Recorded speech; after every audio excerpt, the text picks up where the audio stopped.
예, 됐습니다. 오늘은 중간사 강의 네 번째 강의입니다. 강의의 주제는 역사의 주인이신 하나님이에요. 유대 역사를 이해하는데 뭐 절대적으로 빼놓을 수 없는 게 주변 강대국들의 영향이죠. 뭐 아시리아, 이집트, 바빌론 뭐 이런 나라들의 영향이 이집트를 이해하는데 아주 결정적이에요. 어, 지난 시간에, 그러니까 지지난 시간에 설명을 해드렸지만, 어, BC 한 750년, 이때쯤부터 아시리아가 굉장히 강대해지기 시작을 했습니다. 그리고 아시리아가 이제 세계의 패자가 됐죠. 그래서 그 아시리아에 의해서 북조 이스라엘이 멸망을 했습니다. 그게 BC 722년이에요. 그런데 남쪽 유다는 상당히 오랫동안 버텨요. 오랫동안 버티는데 이제 결정적인 변화가 시작이 됩니다. 아시리아가 세계의 이제 패자로 있었는데 변화가 일어납니다.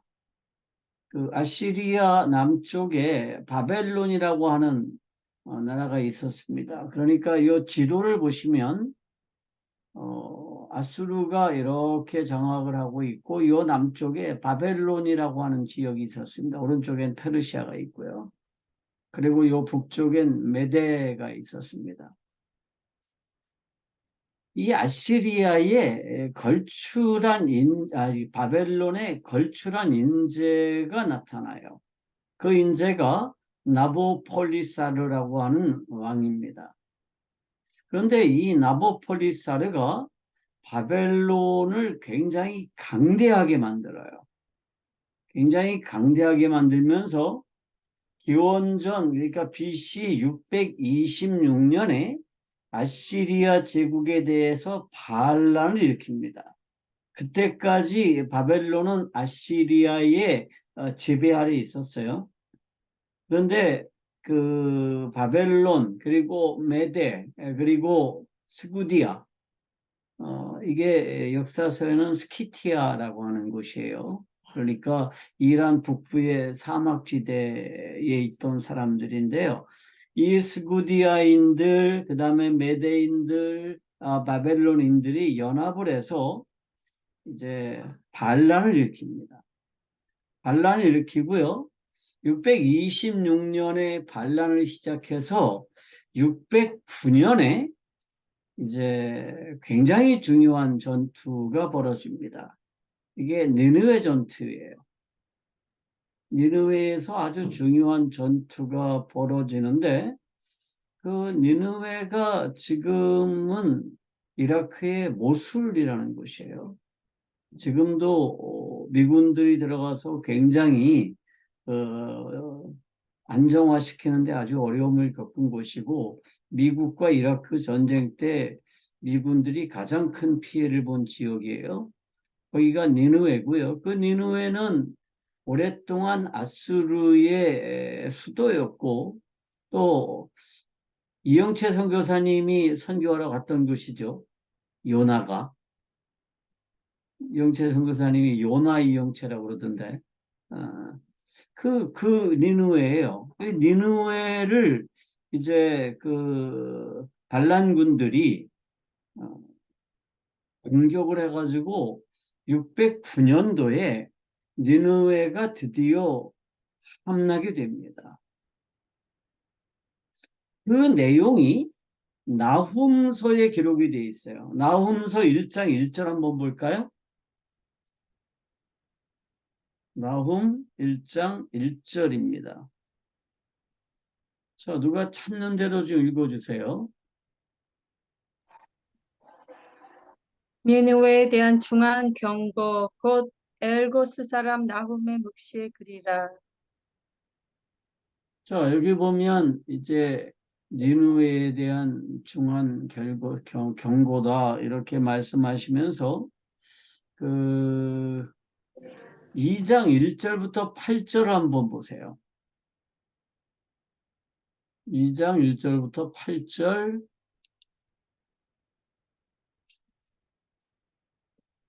니느웨 사람들에게 지금 여호와께서 하시는 말씀입니다. 침략군이 너를 치러 올라왔다. 제가 지금 표준 성경으로 보고 있네요. 개역 개정으로 누가 다 읽어주세요. 2장 1절부터요. 하기야 하기야. 자가 너를 치려 올라왔나니 너는 산성을 지키며 길을 파수하며 내 허리를 견고히 묶고 내 힘을 크게 굳게 할지어다. 여호와께서 야곱의 영광을 회복하시되 이스라엘의 영광 같게 하시나니 이는 약탈자들이 약탈하였고 또 그들의 포도나무 가지를 없이 하였습니다. 그의 용사들의 방패는 붉고 그의 무사들의 옷도 붉으며 그 항우를 버리는 날에 병거의 쇠가 번쩍이고 노송나무 창이 요동하는도다. 그 병거는 미친 듯이 거리를 달리며 대로에서 이리저리 빨리 달리니 그 모양이 횃불 같고 빠르기가 번개 같도다. 그가 그의 존귀한 자들을 생각해내니 그들이 엎드러질 듯이 달려서 급히 성에 이르러 막을 것을 준비하도다. 강들의 수문이 열리고 왕궁이 소멸되며 정한 대로 왕후가 벌거벗은 몸으로 끌려가니 그 모든 시녀들이 가슴을 치며 비둘기같이 슬피 우는도다. 니느웨는 여기까지요. 예로부터 예, 여기까지 한번 읽을까요? 역사를 주관하시는 분은 하나님이십니다. 그러니까 아시리아가 뭐 굉장한 힘을 가지고 있었어요. 누구도 막을 수가 없었습니다. 그런데 이 아시리아가 나중에 이 바벨론하고 메대하고 스구디아의 연합군에 의해서 멸망해요. 특히 이제 니느웨 전투에서 아시리아가 져요. 그리고 이제 아시리아가 굉장히 쇠약해집니다. 그리고 이제 나보폴리사르가 죽어요. 그리고 나보폴리사르의 아들이 느부카트네자르라는 사람인데 이제 이게 성경 이름으로는 느부갓네살이죠. 이 느부갓네살이 아시리아하고 바벨론하고 그 니느웨 전투를 할 때 이라크가 아수르를 도와줘야 되겠다고 생각을 합니다. 왜냐하면 아수르가 무너지면 그 다음엔 어디가 무너질까요? 곧바로 바벨론이 이라크까지 확장해 온다고 생각하기 때문에 니느웨 전투 때 이스라엘이 북쪽으로 군대를 이제 전진시켜요. 그래서 그 이집트의 바로인 느고라고 하는 사람이 장군이 왕이죠. 군대를 이끌고 이제 니느웨를 향해서 가는데 그러니까 그 아시리아하고 이집트가 한 편이 되고 그 다음에 바벨론과 메데와 스구디아가 한 편이 되어서 전쟁을 벌이는 거예요. 그런데 느고의 군대가 유다를 통과해야 니느웨를 향해서 갈 수가 있잖아요. 여기 지도를 보면 그렇게 돼 있죠. 그런데 당시에 유다의 왕이 요시야라고 하는 왕이었어요. 아주 훌륭한 왕이죠. 이스라엘 역사에서 가장 위대한 왕이에요. 그런데 이 요시야가 여기를 지나갈 수 없다. 이렇게 하면서 이제 누구를 막아서요. 그러니까 이런 거죠. 임진왜란 때 일본군이 그렇게 말을 했어요. 우리는 조선 땅에 관심이 없다. 그냥 조선 땅을 지나서 중국으로 갈 테니까 너희들은 간섭하지 마라. 그랬는데 조선이 뭔 소리야? 왜 우리 땅을 너희들이 지나가? 그래서 막아가지고 조일 전쟁이 일어났잖아요. 물론 일본의 속셈은 따로 있었겠죠. 그런데 느고는 사실은 유다를 정복할 생각이 전혀 없었어요. 유다를 침략할 생각이 없었습니다. 지금 뭐가 급선무예요? 바벨론과 아시리아의 전쟁에서 바벨론의 세력을 막는 거예요. 그러기 위해서는 니느웨로 가야 돼요. 그런데 그 유다의 요시야가 느고의 군대를 막아서요. 그리고 무기또 지역에서 전쟁이 벌어집니다. 그 전쟁에서 유다는 그야말로 괴멸적인 피해를 입고요. 유다의 왕이었던 요시야가 화살을 맞고 거기서 그대로 전사해요. 근데 이 니누의 공방전이 굉장히 길게 갔습니다.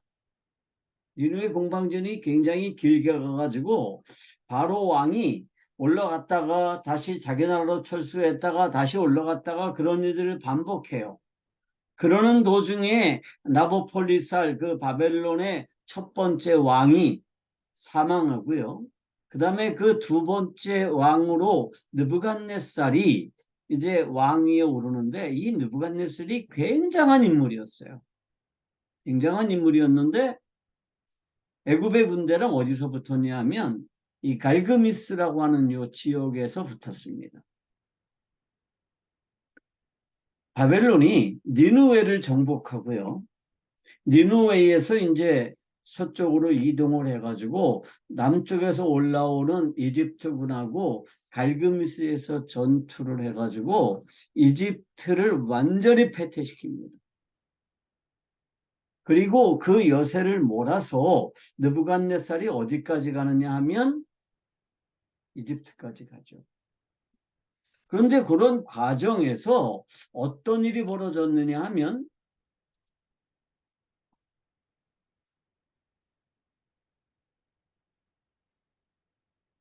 애굽의 그 바로 느고라고 하는 이 바로가 니느웨 전투에서 패배하고 이집트로 돌아가던 길에 예루살렘을 쳐들어와요. 그리고 예루살렘에서 어떤 일을 해요? 요시야 왕의 아들이었던 아하스를 폐위시키고 그 아들인 여호와김을 왕으로 세우죠. 그리고 이제 애굽으로 돌아가요. 그런데 바벨론 군대가 이집트로 갔다가 올라오면서 예루살렘을 점령해요. 그리고 어떻게 해요? 그리고 한 일이 뭐냐 하면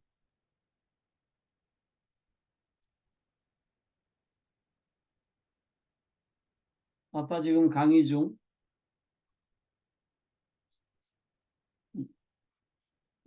엄마한테 전화해봐. 그래.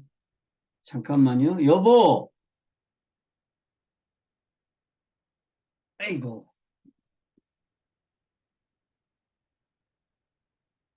여보, 전화 좀 받아봐. 초롬이가 지금 진통이 왔대.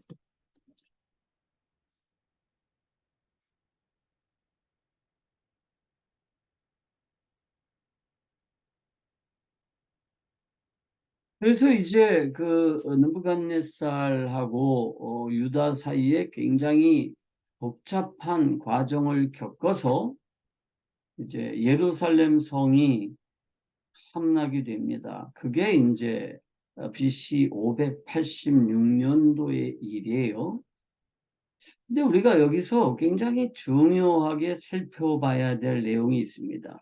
예레미야서 32장을 한번 볼까요? 예레미야서 32장 1절부터 한번 보겠습니다. 32장 36절에서 40절입니다. 자, 누가 한번 읽어볼까요? 예레미야서 32장 36절부터 40절입니다. 누가 읽어주세요?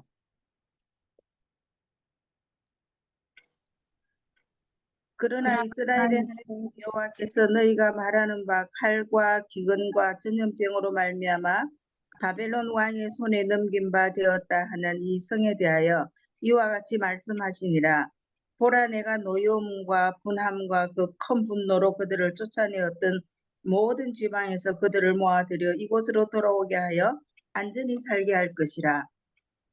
그들은 내 백성이 되겠고 나는 그들의 하나님이 될 것이며 내가 그들에게 한 마음과 한 길을 주어 자기들과 자기 후손의 복을 위하여 항상 나를 경외하게 하고 내가 그들에게 복을 주기 위하여 그들을 떠나지 아니하리라 하는 영원한 언약을 그들에게 세우고 나를 경외함을 그들의 마음에 두어 나를 떠나지 않게 하고. 자, 갈그미스 전투에서 이제 바벨론이 승리를 했습니다. 그리고 느부갓네살이 세력을 확장하면서 이집트까지 자기 세력을 확장해요. 그리고 이제 예루살렘으로 와요. 그래서 예루살렘을 포위합니다. 그때 이제 그 유다의 왕은 여호와김이죠. 여호야김이에요. 그런데 이 여호야김은 포위당한 상태에서 바벨론에게 항복을 해요. 그래서 예루살렘 성의 파괴를 막습니다. 그래서 바벨로니에게 충성을 맹세하고 그리고 이제 국고를 다 털어가지고 엄청난 조공을 그러니까 금을 바벨론에게 바쳐요. 그리고 이제 왕족, 뭐 귀족 등 일부가 이제 포로로 볼모로 바벨론으로 끌려가죠. 이럴 때 첫 번째로 끌려간 사람들 중에 누가 있다고 그랬어요? 바벨론, 다니엘, 뭐 사드락, 메삭, 아벤느고 이런 유다의 귀족들 그리고 젊은 엘리트 청년들을 이제 그 바벨론으로 잡아갑니다. 그런데 두 번째 전쟁이 벌어져요. 그러니까 바벨로니아가 이제 이집트를 완전히 정복하기 위해서 다시 이집트로 갔다가 그 일에 실패를 합니다. 이집트가 잘 막았어요. 그러니까 여호야김이 마음을 바꿔요. 그래서 바벨론에게 충성하겠다고 항복을 했는데 바벨론이 이집트에게 지니까 바벨론에게 등을 돌려가지고 다시 이집트에게 이제 충성을 맹세하고 이집트에게 사신을 보내요. 그러니까 느부갓네살 입장에서는 이게 배신이잖아요. 그래서 BC 599년에 느부갓네살 왕이 느부사라단하고 같이 예루살렘으로 또 와요. 그래서 예루살렘을 포위하고 공격을 합니다. 그게 598년도의 일이에요.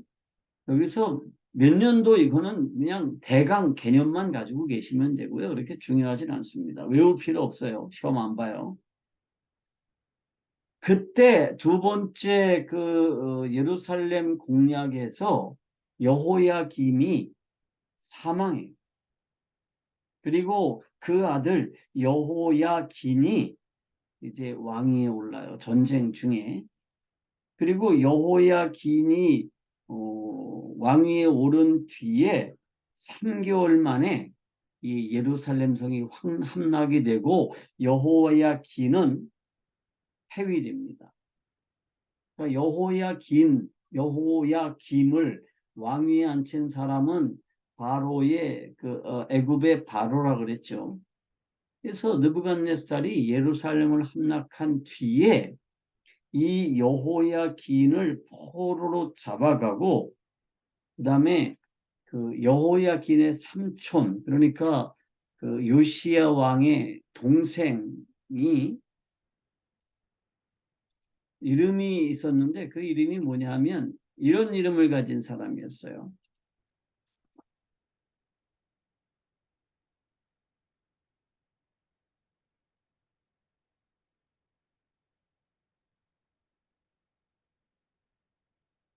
그 마따니아라고 하는 이름을 가지고 있었던 사람인데요.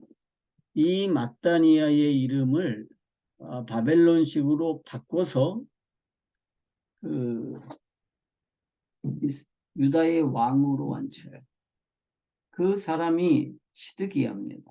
유다의 마지막 왕이죠.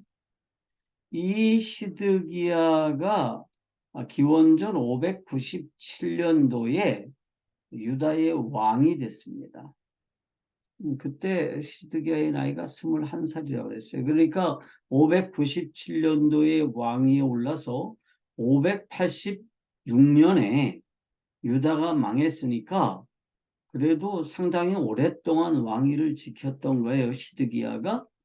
그런데 이 시드기야가 그 바벨론의 속국이었었는데 유다가 시드기야가 또 배반을 해요. 그래서 그 이집트의 파로인 그 호프하고 동맹을 맺어요. 그리고 바벨론에 대항해서 반란을 일으킵니다. 이 바벨론에게 대항하기 전에 이 그 예레미야 그다음에 뭐 그 유다의 원로들은 다 그러면 안 된다. 바벨론을 배반하면 안 된다. 이렇게 계속 충고를 했는데 시드기야가 그 예레미야라든지 원로들의 말을 듣지를 않아요. 그리고 이제 바벨론에게 반란을 일으킵니다. 그러니까 바벨론의 입장에서는 얘들을 그냥 두면 안 되겠구나. 그냥 없애버려야 되겠다. 이런 생각을 했습니다. 그러니까 2차 공격 때까지는 유다라는 나라를 그냥 존속시켰어요. 그런데 이제 두 번째 배신을 하니까 이 나라를 그냥 유지시켜주면 안 되겠다. 이런 생각을 하게 되죠. 그리고 BC 589년 12월에 예루살렘 성을 포위합니다. 589년도에 예루살렘을 포위해서 586년까지 3년 동안 예루살렘 성을 그야말로 철통같이 포위해요. 철통같이.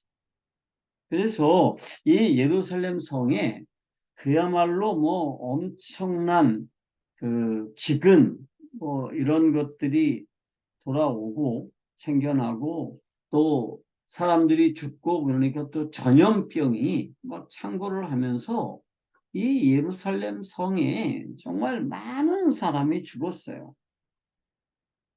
그래서 586년도에 드디어 예루살렘 성벽이 무너졌는데 시드기야는 어떻게 했느냐 하면 자기 측근들을 데리고 도망갔어요.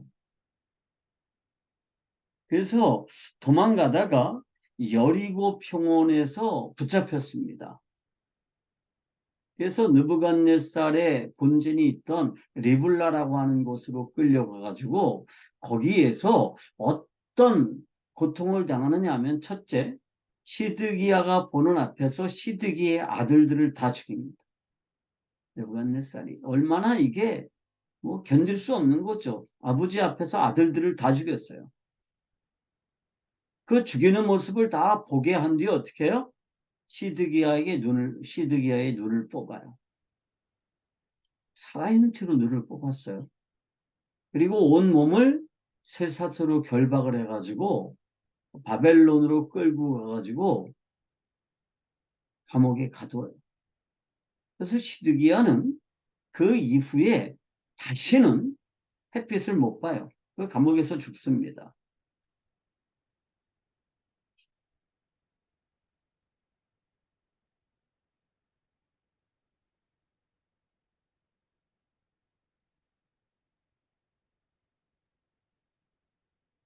예루살렘이 함락이 된 뒤에 느부갓네살은 다시는 이제 여기를 그대로 나라로 존속시키면 안 되겠다. 언제든지 배반할 수 있으니까.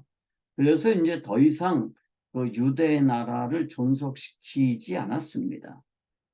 그래서 모든 사람들, 그러니까 고위직 관료들, 제사장들, 왕후 다 바벨론으로 이제 끌고 가죠. 다 끌고 가고 이 유대 땅에는 누구만 남겨뒀냐 하면 포도 농사를 지을 수 있는 사람들만 극소수 남겨두었습니다. 그래서 유다가 이제 완전히 무너지죠. 유다가 완전히 무너집니다. 그런데 유다가 멸망한 원인이 있어요. 그러니까 단지 유다가 지도자가 생각을 잘못하고, 통치를 잘못해서 멸망한 거는 아니에요.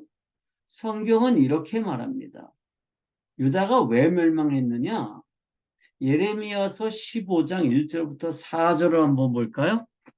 예레미야서 15장 1절부터 4절입니다.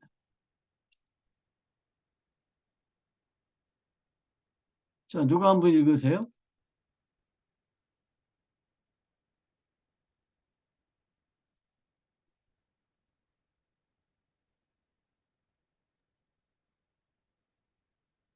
여호와께서 예레미야서, 내게 예. 이르시되 모세와 사무엘이 내 앞에 섰다 할지라도 내 마음은 이 백성을 향할 수 없나니 그들을 내 앞에서 쫓아내치라.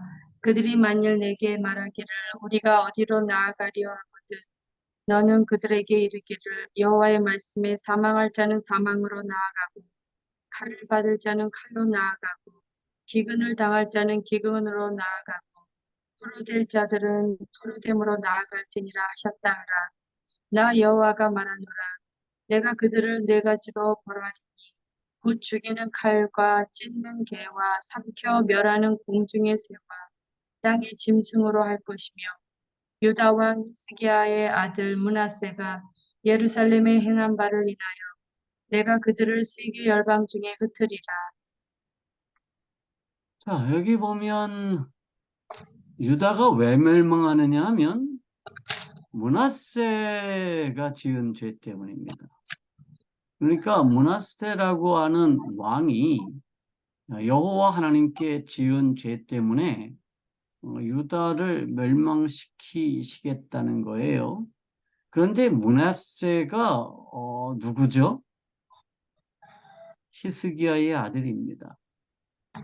그런데 므낫세가 어떤 짓을 했는지 역대하 33장 1절에서 9절에 기록되어 있습니다. 한번 볼까요? 역대하 33장 1절에서 9절입니다. 제가 읽을게요.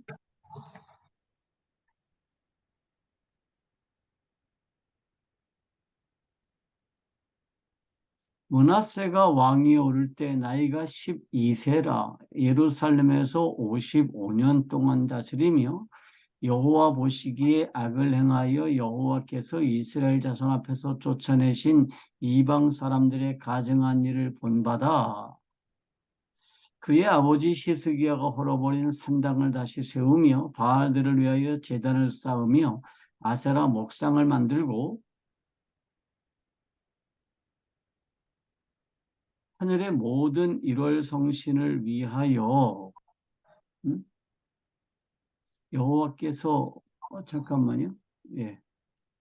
일월 성신을 경배하여 섬기며 여호와께서 전에 이르시기를 내가 내 이름을 예루살렘에 영원히 두리라 하신 여호와의 전에 제단을 쌓고 여호와의 전 두 마당에 하늘의 일월 성신을 위하여 제단을 쌓고 또 신놈의 아들 골짜기에서 그의 아들들 가운데 불 가운데로 지나가게 하며 또 점치며 사술과 요술을 행하며 신접한 자와 박수를 신임하여 여호와 보시기에 악을 많이 행하여 여호와를 진노하시게 하였으며 여기까지만 봅시다.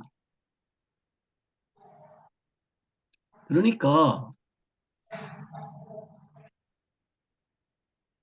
이 사람들은요, 이 므낫세는 정말 여호와 보시기에 악한 짓을 했어요.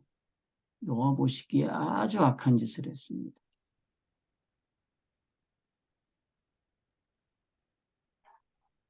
그래서 이제 이 므낫세가 지은 죄 때문에 유다가 이제 하나님께서 유다에 대한 형벌을 돌이키지 않고 유다를 멸망시키겠다라고 이제 이렇게 선언하시죠. 그런데 므낫세가 어떤 아들인지 아세요? 히스기야가 죽을 병에 들었습니다. 그러니까 산헤립의 공격을 막아내고 이제 아시리아가 이스라엘을 공격할 계획을 다 포기한 뒤에 히스기야가 죽을 병에 들었어요. 그때 히스기야가 어떻게 해요? 여호와 앞에 간절히 기도합니다. 그래서 생명을 연장받죠. 몇 년을 연장받아요? 15년을 연장받습니다. 그런데 히스기야가 죽을 병에 걸렸다가 여호와 앞에 간절히 기도와서 자신의 생명을 15년 연장받은 뒤에 제일 결정적으로 한 일이 뭔지 아세요? 므낫세라고 하는 아들을 얻은 겁니다. 그러니까 히스기야가 생명을 연장받은 게 15년을 연장받았어요. 그런데 므낫세가 몇 살의 왕이 됐어요? 12살의 왕이 됐습니다. 그러니까 이 므낫세는 히스기야가 죽을 병에 걸렸다가 치료된 뒤에 낳은 아들이에요. 그런데 이 므낫세가 결국은 뭐가 됐어요? 유다를 멸망시키는 그러한 원인을 제공하게 됐다는 겁니다. 그러니까 그 히스기야가 15년 생명을 연장받은 게 그렇게 큰 복이 아니에요. 제가 볼 때는 그렇습니다. 어떤 분들은 여호와께 간절히 기도해서 15년이나 더 살았다. 뭐 그렇게 볼 수도 있죠. 그런데 15년 더 산 결과가 뭐예요? 므낫세라는 아들을 얻은 거예요. 히스기야는 훌륭한 왕이에요. 종교 개혁을 했고요. 국방을 튼튼히 했고요. 나라를 위기에서 구원했어요. 아주 훌륭한 왕이었는데 므낫세라는 아들은 그야말로 개판이었어요. 아버지가 다 헐어버렸던 산당들을 다시 짓고 성전에 이방신을 모시는 제단을 만들고 또 그 성전 마당에 이방신들을 위해서 제물을 드리는 그러한 제단들을 만들었습니다. 뿐만 아니라 동성연애자들과 같이 어울렸어요. 그리고 동성연애자들을 되게 우대하는 정책을 폈습니다. 그래서 여호와 하나님께서 내가 유다를 멸망시킬 텐데 이 므낫세의 죄 때문에 내 생각을 돌이키지 않겠다. 이렇게 말씀을 하십니다. 그래서 그게 유다 멸망의 원인이 됩니다. 므낫세 때문이죠. 그런데 하나님의 계획은 뭐예요? 그러니까 바벨론의 계획은요. 유다를 완전히 멸절시켜서 이 땅에서 없애버리는 거예요. 유대인들을 다 없애버리겠다. 그런 생각을 했는데 하나님의 계획은 뭐죠? 이놈들이 정말 너무너무 형편이 없으니까 바벨론의 포로로 잡혀가서 거기에서 잘 좀 수련을 하고 다시 유대 땅으로 돌아오게 하겠다라고 하는 것이 여호와 하나님의 계획입니다. 자, 예레미야서 29장 10절에서 13절을 한번 볼까요? 예레미야서 29장 10절에서 13절입니다.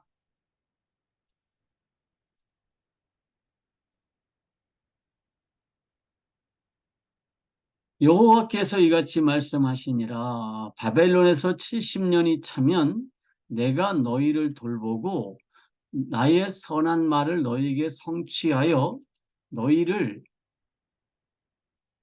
이곳으로 돌아오게 하리라. 여호와의 말씀이니라. 너희를 향한 나의 생각을 내가 아나니 평안이요 재앙이 아니니라.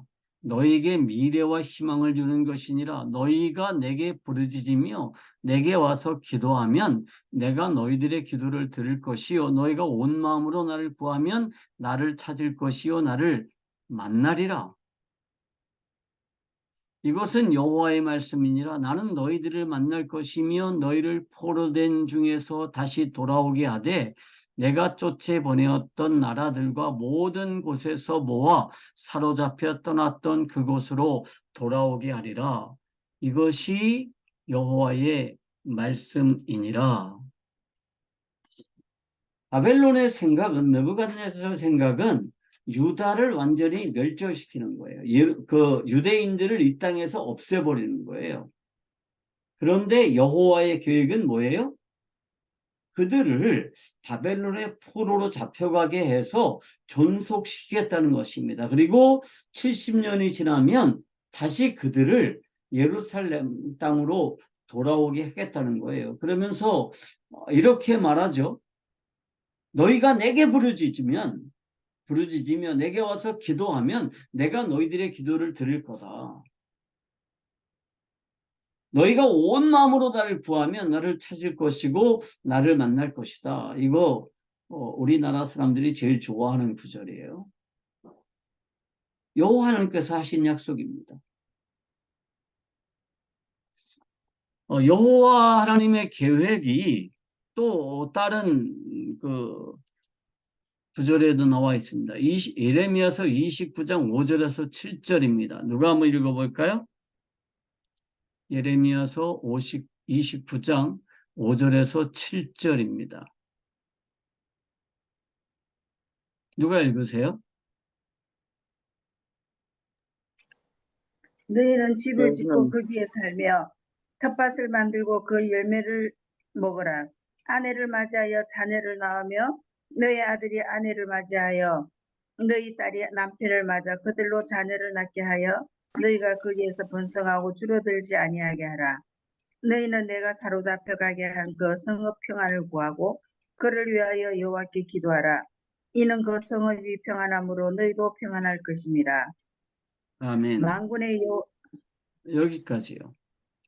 그러니까 하나님께서 예레미야를 통해서 주신 말씀이 뭐예요?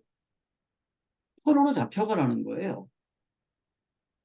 바벨론으로 잡혀가라. 그리고 거기에서 뭐하라? 열심히 농사짓고 자식 낳고 대를 이어가면서 번성하라라고 하는 말씀을 하신 거예요. 예레미야가 늘 이런 말만 해요. 대항하지 마라. 바벨론에게 항복해라. 뭐 이런 말들을 해가지고 당시에 예레미야는 아마 굉장한 매국노였을 거예요. 응? 지금 바벨론하고 전쟁 중인데 선지자라는 사람이 바벨론에게 항복해. 그리고 포로로 잡혀가면 거기서 열심히 살아. 이런 말을 하면 국민들이 뭐라 그러겠어요? 저 매국노, 저건 선지자도 아니야. 뭐 그랬겠죠. 누구도 아마 이 예레미야의 말에 귀를 기울이지 않았을 겁니다. 예레미야 32장 7절에서 15절까지를 한번 볼까요? 예레미야 32장 7절에서 15절입니다.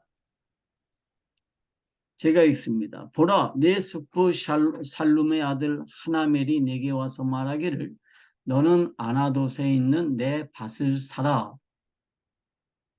이 기업을 물을 권리가 내게 있느니라 하리라 하시더니 여호와의 말씀과 같이 나의 숙부의 아들 하나멜이 시위대 뜰 안에 나에게 와서 이르되 청하노니 너는 베냐민 땅 아나돗에 있는 나의 밭을 사라.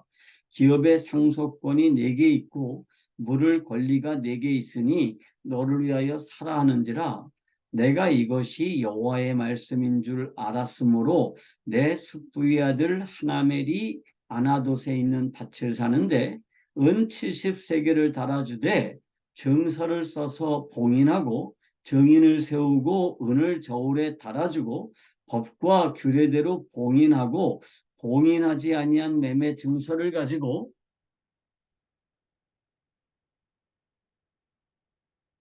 다음 나의 숙부의 아들 하나멜과 매매 증서에 인친 증인 앞과 시위대들이 앉아있는 유다 모든 사람들 앞에서 그 매매 증서를 마세야의 손자 네리야의 아들 바룩에게 붙이며 이렇게 돼 있습니다.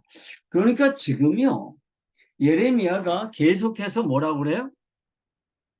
바벨론에게 항복해라. 포로로 잡혀가도 할 수 없다. 아니 오히려 포로로 잡혀가라. 이렇게 이제 설교를 했어요. 그래서 사람들로부터 매국노라는 말을 들었어요. 그리고 이제 유다는 곧 멸망할 거예요.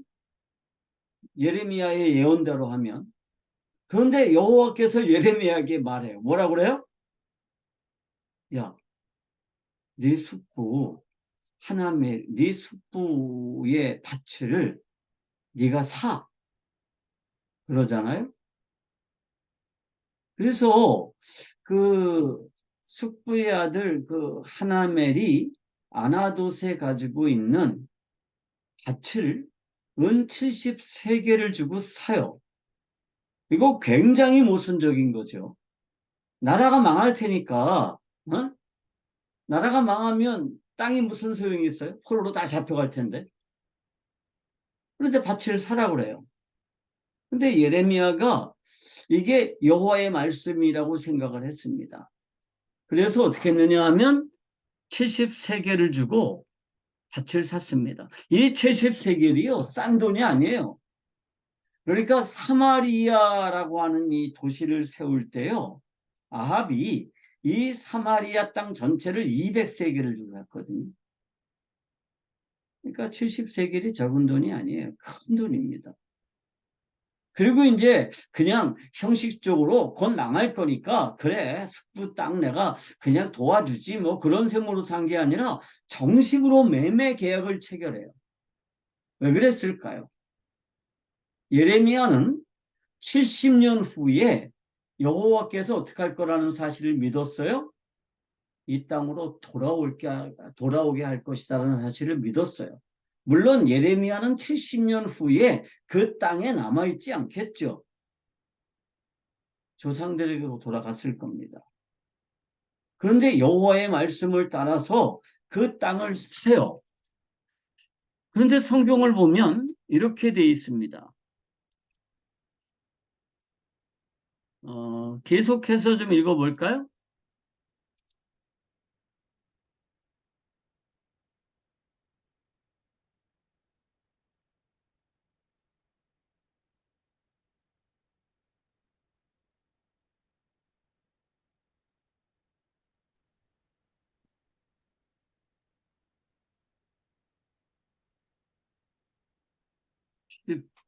14절까지 읽었죠?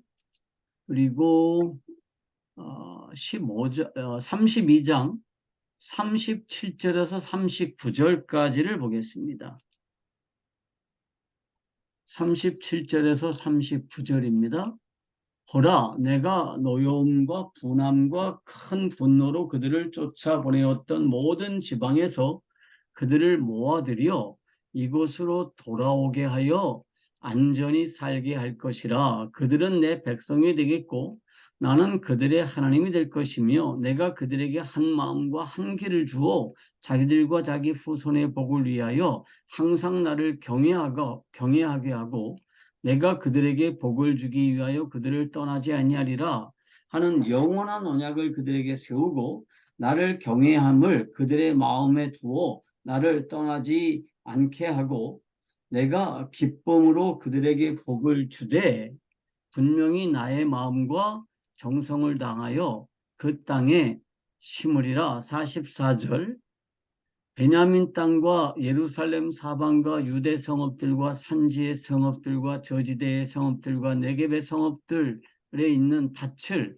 은으로 사고 증서를 기록하여 봉인하고 정인을 세우리니 이는 내가 그들의 포로를 돌아오게 함이니라. 여호와의 말씀이니라 그랬습니다. 그러니까 땅을 샀다는 얘기가 뭐예요? 돌아오게 하겠다라고 하는 여호와의 말씀에 대한 신뢰가 있었다는 겁니다. 그게 하나님의 계획이에요.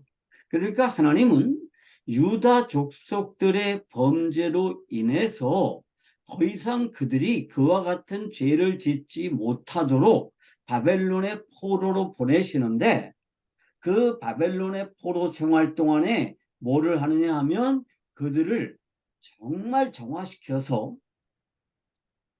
유다 땅으로 돌아오게 하겠다는 거예요. 그리고 그들이 누가 되도록 하겠다? 여호와의 백성이 되도록 하겠고 나는 그들이 하나님이 되도록 하겠다. 이게 아브라함과 맺은 언약이고요. 모세와 맺은 언약이에요. 그런데 다시 예레미야를 통해서 하나님이 말씀을 하시는 겁니다. 그리고 그 하나님의 예언의 그 선지자로서 예레미야는 그대로 전하는 거죠. 이게 예언자입니다. 그러니까 예루살렘이 무너질 거야. 유다는 망할 거고 우리는 전쟁에 질 거니까 차라리 일찍 항복해. 저항하지 마. 다 포로로 잡혀가서 거기서 최선을 다해서 살아. 여호와께서 그렇게 말씀하시면 어떻게 하는 거예요? 그대로 전해주는 거예요. 여호와께서 또 말씀하십니다. 잡혀가도록 포로로 끌려가도록 하라고 설교한 다음에 땅을 사라 그래요. 그러면 땅을 사는 거예요.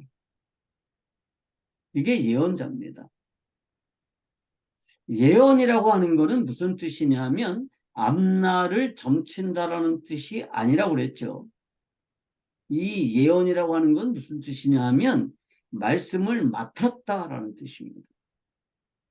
그래서 예레미야는 여호와께서 맡겨주신 말씀을 그대로 전했어요. 요나도 예언자였죠. 요나는 어떤 예언을 했어요? 니느웨가 곧 무너질 거다. 그런 예언을 했습니다. 근데 그 예언 정말 하기 싫었죠.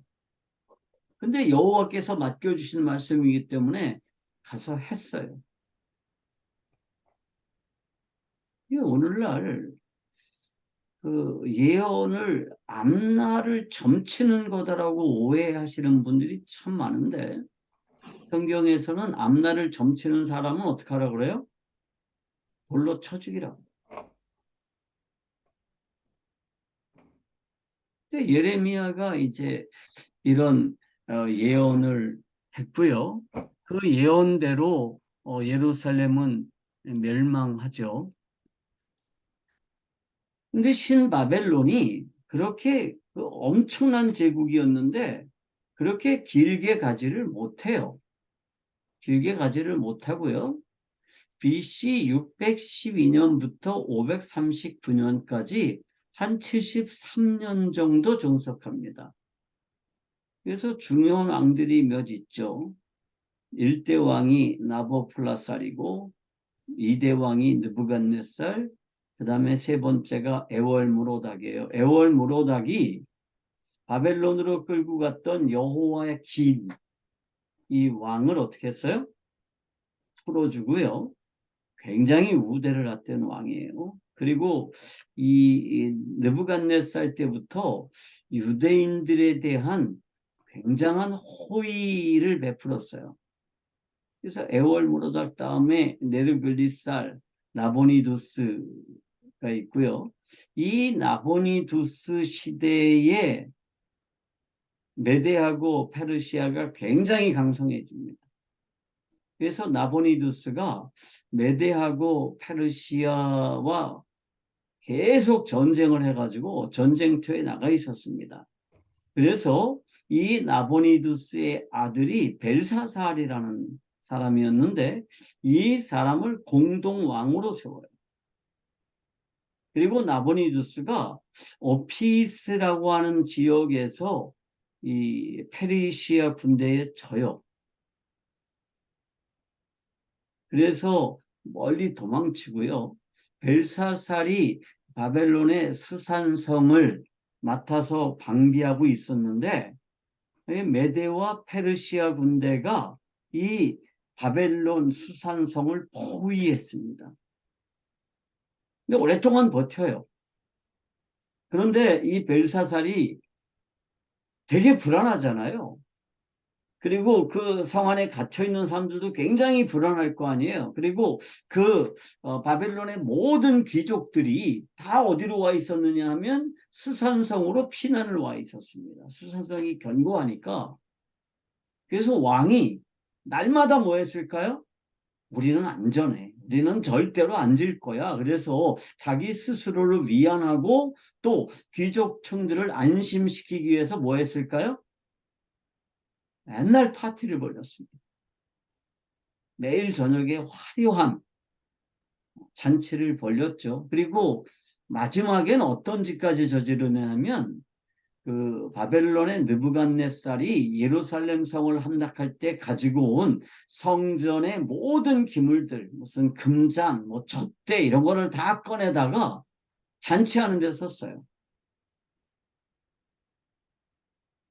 그런데 그날 밤에 배신자가 나오죠.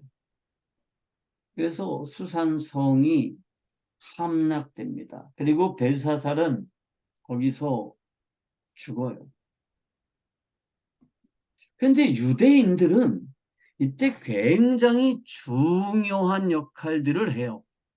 왜냐하면 벨사살 왕 때 총리였었던 다니엘이 고레스가 바벨론을 점령한 뒤에도 뭐가 돼요?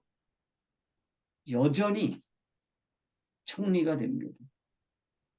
그러니까 유대인들이 굉장히 중요한 역할을 했었다는 거죠. 그래서 바벨론이 BC 539년에 멸망을 합니다. 그때 이제 바벨론에서 끌려갔던 그 유대인들은 자기들의 혈통을 지켜요.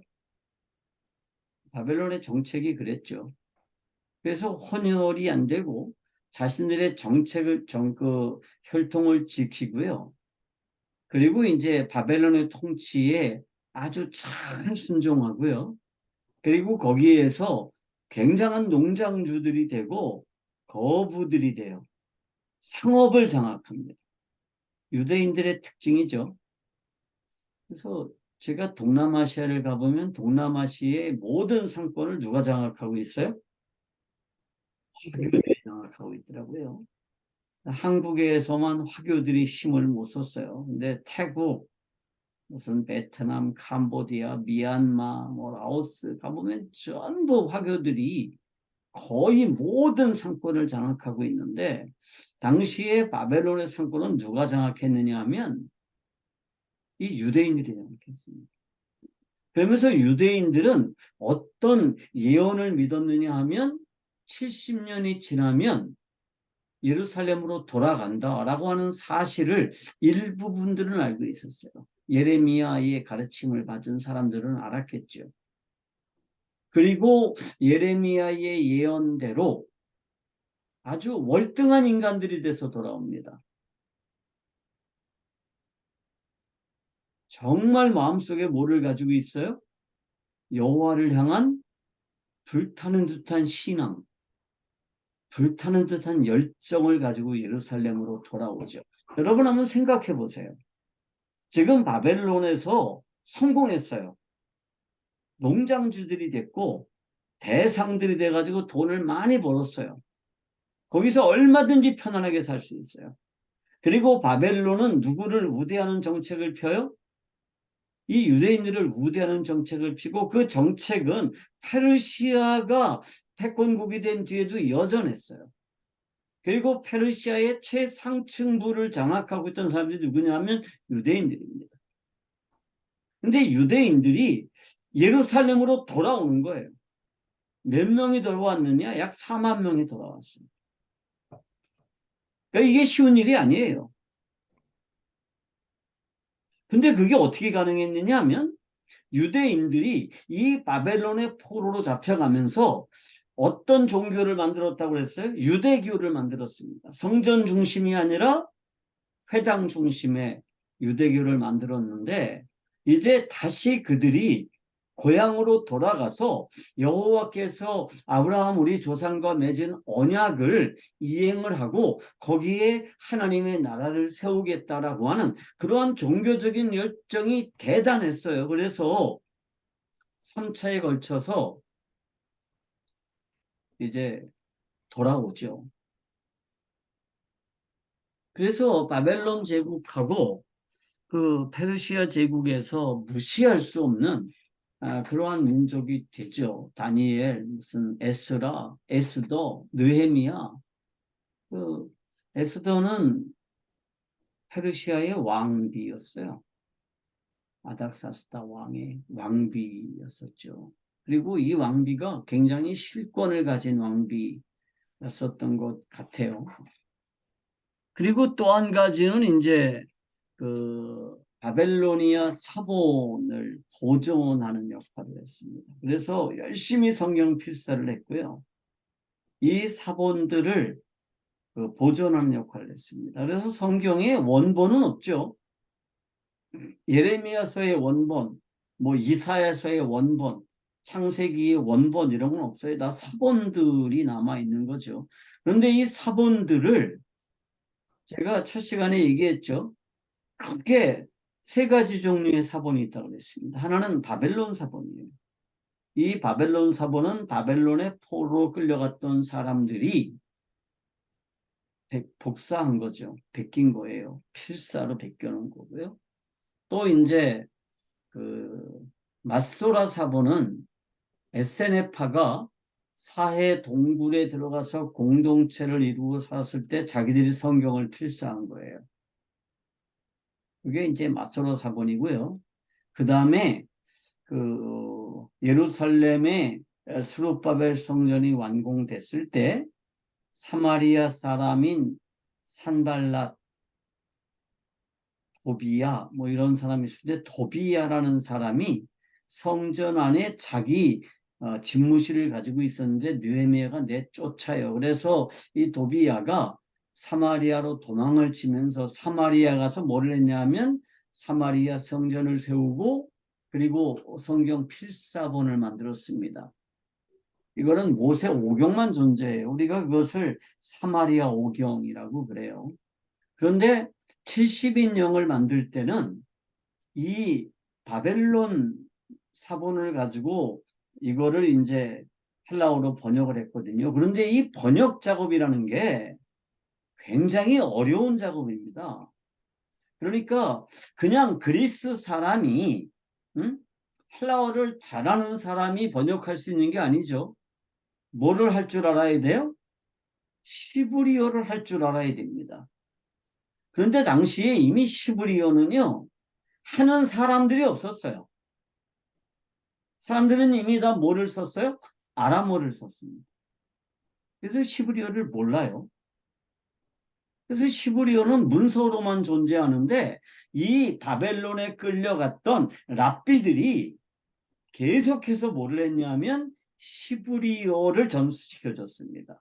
그래서 바벨론에 있던 지식인 계층들은 자기들의 그 성서를 경전을 시브리어 경전을 읽을 수 있고 그것을 이해할 수 있었습니다.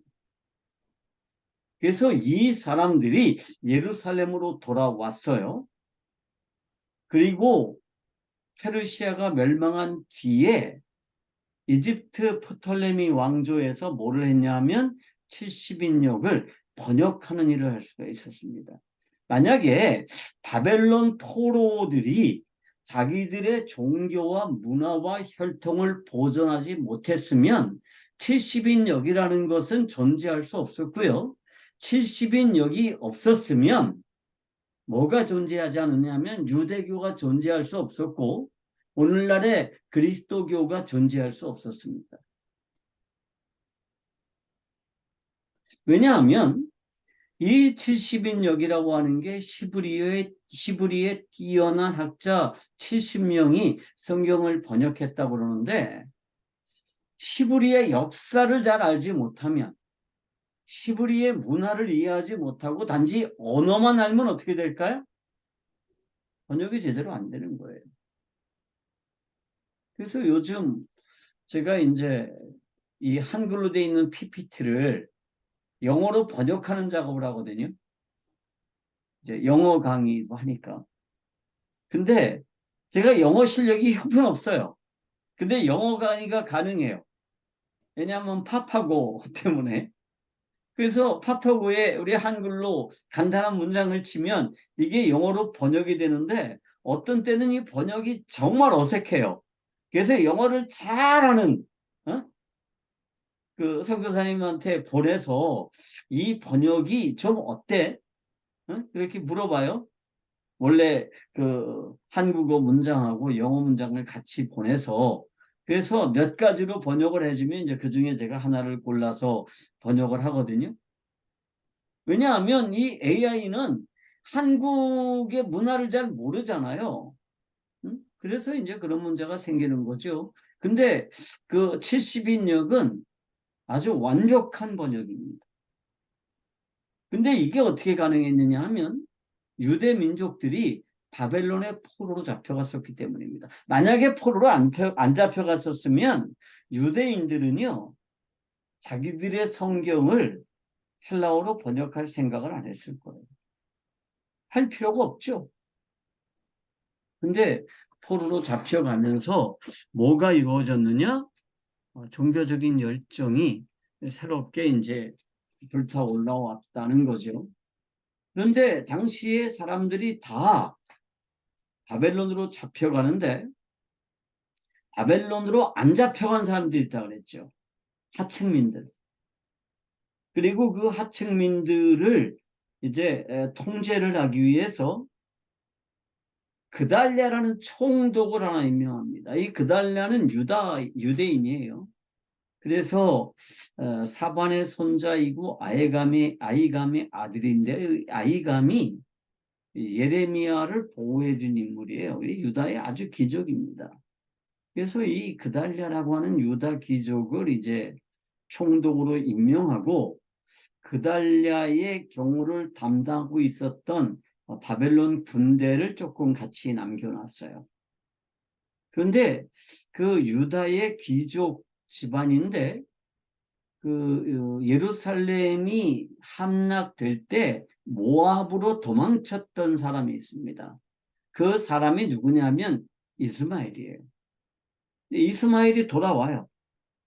그리고 이제 그달랴에게 접근해가지고 우리 정말 잘해보자. 나라를 다시 좀 바르게 세워보자. 이 백성들을 평안하게 잘 통치하자. 뭐 이런 회담을 해요. 그래서 그달랴하고 이스마엘이 이제 파티를 회담하는 날짜를 잡아요. 그런데 그달랴의 그 부하들이 총독님, 그 이스마엘을 조심하셔야 됩니다. 만나지 않는 게 좋겠습니다. 위험한 인물입니다. 그런데 그달랴가 되게 순진한 사람이었나 봐요. 그래서 이스마엘을 만나요. 근데 이스마엘이 그달랴를 죽입니다. 그 자리에서 암살해. 그리고 그달랴를 경호하고 있었던 그 바벨론의 군대 그 경호원들을 다 죽여버리고요. 그 자리에 손님으로 와 있었던 유대인들까지 다 죽입니다. 그리고 이스마엘은 암몬으로 다시 도망가 버려요. 근데 그달랴의 보좌관이었던 사람 중에 요하난이라는 사람이 있었거든요. 이 사람이 그달랴에게 아주 현명한 충고를 했던 사람이에요. 이스마엘을 만나지 마십시오. 위험합니다. 그런데 그달랴가 죽었잖아요. 그런데 요하난이 생각해 볼 때 문제는 그 그달랴의 호위대였던 바벨론의 군인들을 다 죽였잖아요. 유대인이, 이스마엘이. 그러니까 바벨론이 복수를 하면 이스마엘은 지금 없잖아요. 암몬으로 도망갔으니까. 그래서 복수를 남아있는 유대인들에게 할 거다. 이렇게 생각을 하고 백성들을 다 이끌고 우선은 이 이스마엘을 잡으러 가요. 그러다가 예레미야를 만나요. 그리고 예레미야를 만나서 뭐 굉장히 기뻐하면서 선지자님 이럴 때 우리가 어떻게 해야 됩니까? 선지자님이 말씀하시는 대로 다 따르겠습니다. 이렇게 약속을 하고요. 그래서 이제 예레미야가 뭐라 그래요? 여기서 그냥 살아라. 바벨론이 절대로 복수 안 할 거다. 응? 여기서 열심히 포도농사 짓고 평안하게 살아라. 바벨론으로 간 사람들도 언젠가 돌아올 거다. 이런 식의 충고를 해요. 그런데 요한이 그 선지자의 말을 못 믿어요. 그래서 남아있던 백성들을 다 데리고 애굽으로 망명하죠. 그럴 때 예레미야도 억지로 데리고 가요. 그래서 그 내용이 예레미야서 41장 18절하고 43장 5절에 기록되어 있습니다. 한번 볼까요?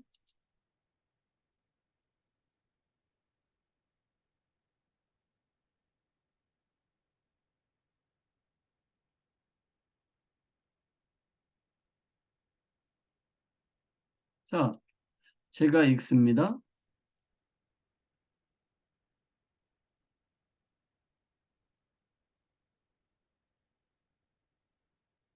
이는 느다냐의 아들 이스마엘이 바벨론 왕이 그 땅을 위임한 아이감의 아들 그다라를 죽었으므로 그들이 갈대아 사람을 두려워함이더라. 이렇게 돼 있고요. 그 다음에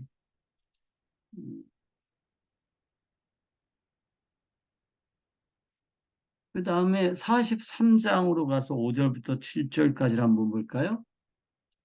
43장 5절에서 7절입니다. 가레의 아들 요하난과 모든 군 지휘관이 유다의 남은 자, 곧 쫓겨났던 여러 나라 가운데서 유다 땅에 살려하여 돌아온 자, 곧 남자와 여자와 유아와 왕의 딸들과 사령관 느부사라단이 사반의 손자 아이감의 아들 그달에게 맡겨둔 모든 사람과 선지자 예레미야와 네리야의 아들 바룩을 거느리고 애굽 땅에 들어가 바바네스에 이르렀으니 그들이 여호와의 말씀을 목소리를 순종하지 아니함이로라 그랬습니다. 그래서 일부는 다 바벨론으로 이제 끌려갔고요. 남아있던 사람들도 어디로 왔어요? 어디로 왔느냐 하면 애굽으로 도망갔어요. 그래서 유다 땅이 완전히 황폐하게 됐습니다. 유다 땅에 남아있던 사람들이 없어요. 그래서 그때부터 누가 유다 땅으로 들어왔어요?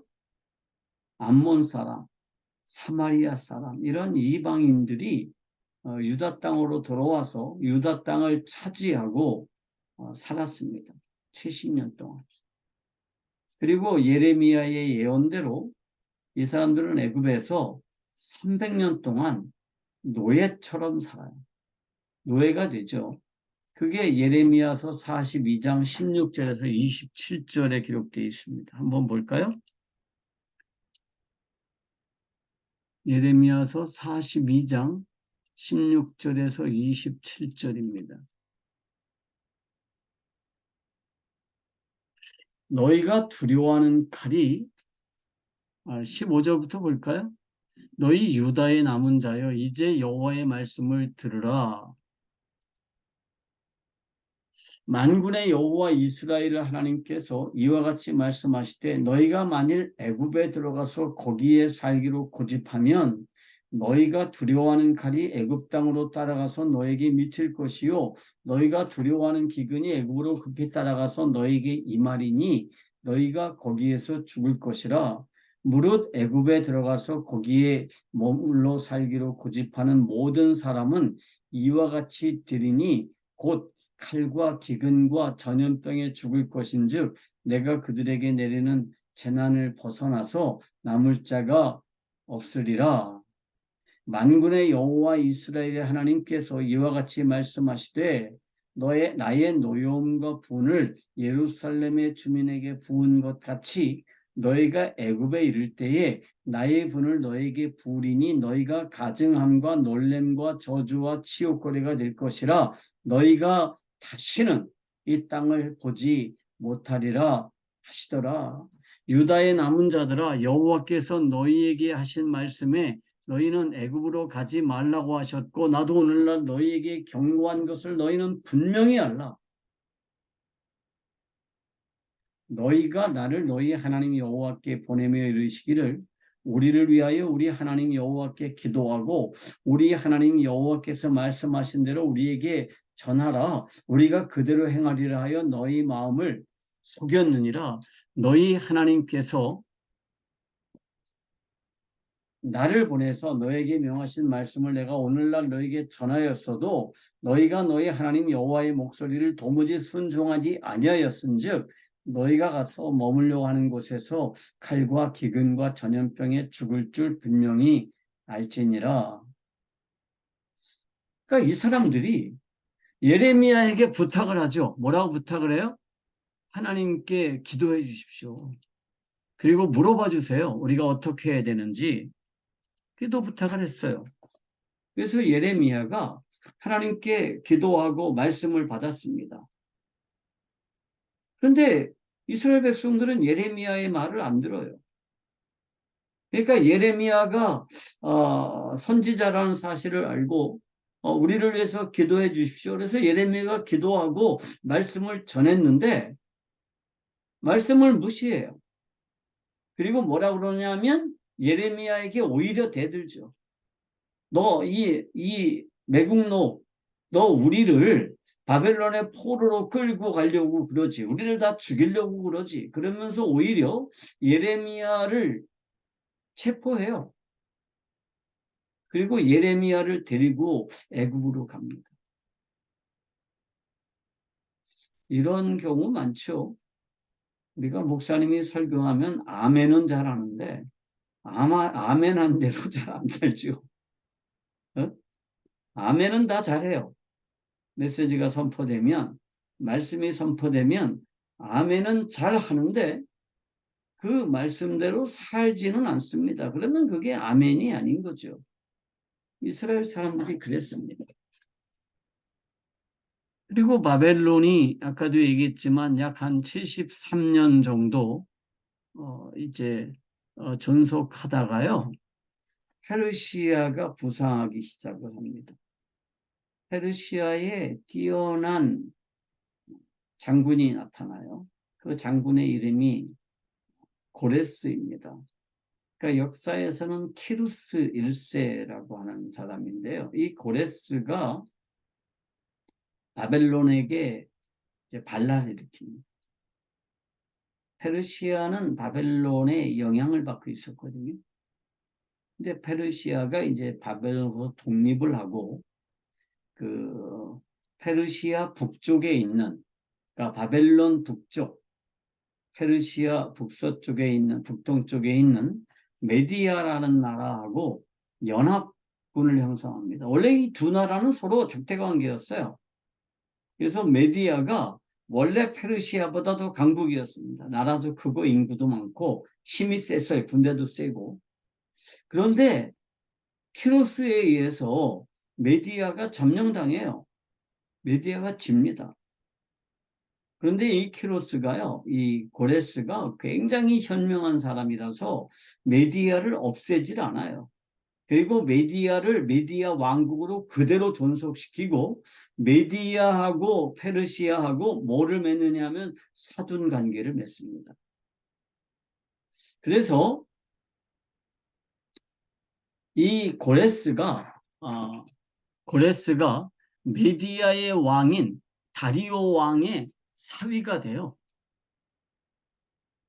그리고 메디아하고 이 페르시아가 연합 세력을 형성해 가지고 바벨론을 공격합니다. 그래서 바벨론이 BC 538년에 멸망을 해요. 멸망을 합니다. 그런데 아까도 얘기했지만 바벨론이 멸망할 때 마지막 왕이 벨사살이라고 이렇게 알려져 있는데 사실은 벨사살은 나보니두스의 아들이었고요. 이 나보니두스가 역사책에서는 최후의 바벨론 왕이라고 이렇게 알려져 있습니다. 그런데 성경은 벨사살을 바벨론의 최후의 왕이라고 이 설명을 하죠. 그런데 최근에, 그러니까 지금부터 한 60년 전쯤에 고레스의 그 칙령이 기록되어 있는 실린더, 그러니까 그 찰흙에 쇠기로다가 글씨를 써서 그 도자기처럼 구운 거예요. 그거를 해석하다 보니까 이 나보니두스 왕이 바벨론과 이제 전쟁을 하면서 아들 벨사살에게 공동 통치를 맡겨서 이 바벨론의 통치를 맡겨두고 이 나보니두스는 이 고레스와 전쟁을 하고 있었던 거예요. 그러다가 오피스라고 하는 전투에서 나보니두스 왕이 대패합니다. 그래서 고레스가 이제 바벨론을 나보니두스를 참패시키고 아까도 얘기했지만 이제 바벨론의 수산성을 포위하죠. 그리고 수산성이 포위된 상태에서 벨사살 왕은 거의 매일 술을 마셨을지도 모르겠어요. 두려움 때문에 그랬을 겁니다. 그런데 그때 뭐가 나타나요? 다니엘서 5장 29절의 기록대로 벽에 한 손이 나타나서 메네메네 데겔 우바르신이라고 하는 글자를 써요. 그리고 그 글자를 다니엘이 해석해 주죠. 그리고 그 해석대로 그날 밤에 수산성이 함락이 됩니다. 어떻게 함락을 시켰느냐 하면 수공을 써서 함락을 시켰다고 그래요. 그래서 티그리스 강에 물길을 돌려서 물을 수산성으로 흘려보내는 방식으로 수산성을 공격하고 수산성은 함락이 됐다고 그럽니다. 그래서 이 바벨론의 왕들의 계보가 이렇게 나와 있는데요. 이 바벨론은 굉장히 역사가 오래된 거라서요.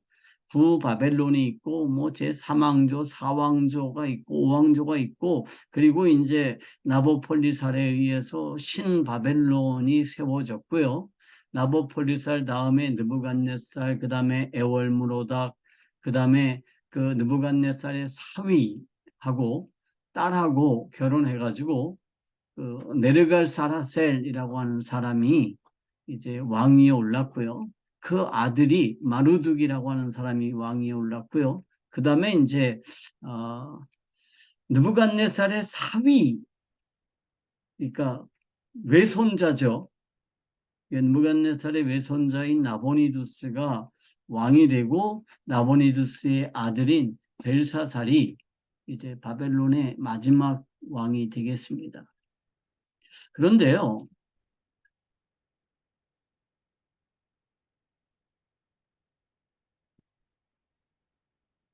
이 나보니두스가 이 에월무로닥으로 해서 내려오는 이러한 그 집안하고는 좀 다른 계보를 가지고 있어요. 그래서 느부갓네살의 집안에서는 마루둑이라고 하는 신을 자기들의 신으로 섬겼거든요. 그런데 나보니두스는 뭐를 섬겼느냐 하면 그 달신 있잖아요. 그 하늘에 있는 달을 신으로 하는 신이라고 하는 신을 섬겼어요. 그러면서 그 바벨론의 그 마루둑 신을 섬기는 축제가 있는데요. 그 축제가 바벨론 사람들에게 굉장히 중요한데 이 나보니두스가 10년 동안 그 신년 축제를 열질 않았어요. 신년이면 이제 축제를 하는 건데 축제를 안 했습니다. 그러니까 바벨론 사람들이 이 나보니두스에게서 마음이 떠났어요. 마음이 이미 떠났는데 이제 나보니두스가 그 나중에 알고 보니까 이 축제가 굉장히 중요한 의미가 있구나 이런 생각을 하고 축제를 다시 열기 시작을 했는데 이미 늦었죠. 그래서 느부갓네살이 죽은 뒤에 24년 정도가 지난 뒤에 바벨론이 멸망합니다. 이 바벨론을 멸망시킨 사람은 고레스죠. 페르시아의. 그런데 이 페르시아의 고레스의 외숙부가 누구냐 하면 다리우스예요. 성경에는 다리오라는 사람이죠. 다니엘서 5장 31절에 보면 그 벨사살이 죽고 난 뒤에 다리오가 나라를 얻었다라는 기록이 있고 그때 나이가 62살이었다. 그런 기록이 있어요. 그러니까 지금은 뭐 62살이면 젊지만 당시에는 62살이면 완전 늙은이죠. 그래서 이 고레스가 바벨론을 장악하고 난 뒤에 자기는 다른 데로 전쟁을 하러 가야 되니까 자기 그 외숙부, 그러니까 외삼촌에게 통치를 맡겨요. 근데 사실은 외삼촌을 뭐로 세우려고 그랬느냐면 그냥 허수아비 왕 노릇을 시키려고 그랬어요. 이미 나이도 많고 근데 실권을 안 주려고 그랬거든요. 근데 이 다리오도 만만한 사람이 아니에요. 그런데 이 바벨론을 장악하면서 뭘 장악했느냐 하면 실권을 장악했습니다. 그게 다니엘서 6장 1절에 나옵니다. 다니엘서 6장 1절을 한번 볼까요?